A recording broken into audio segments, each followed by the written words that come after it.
মাতা পার্বতী কেন গোমাতাকে অভিশাপ দিয়েছিলেন? একবার মহাদেব ও মাতা পার্বতী সমুদ্র কিনারে ভ্রমণ করতে যান। তখন ভগবান শিবের মাতা পার্বতীর সঙ্গে মজা করার ইচ্ছা হয়, আর ভগবান শিব মাতা পার্বতীকে বলেন, দেবী তুমি এখানেই থাকো, আমি একটি গুরুত্বপূর্ণ কাজ করে আসছি। ভগবান শিব এটি বলে সেখান থেকে চলে যান। রাত হয়ে যাবার পরেও মহাদেব আসেন না, যার কারণে মাতা পার্বতী সেখানেই বালিতে শিবলিঙ্গ বানিয়ে পূজা শুরু করেন।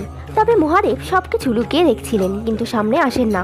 সকাল হয়ে যাবার পরও যখন মহাদেব ফিরে আসেন না, তখন মাতা পার্বতী সেই শিবলিঙ্গর পূজা করে সমুদ্রে বিসর্জন করে দেন। শিবলিঙ্গ বিসর্জন করার পরেই মহাদেব সেখানে প্রকট হন আর পার্বতীকে বলেন, দেবী তুমি আজ আমার কি আরাধনা করনি? দেবী পার্বতী বলেন, আমি এইমাত্র আপনার পূজা করে শিবলিঙ্গ বিসর্জন দিয়েছি। তখন মহাদেব বলেন, তার প্রমাণ কি?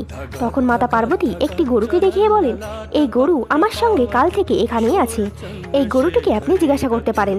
তখন গরুটিকে জিজ্ঞাসা করায় গরুটি অস্বীকার করেন, যেটি শুনে দেবী পার্বতী ক্রোধিত হয়ে যায় এবং সকল গরু জাতিকে অভিশাপ দেন এই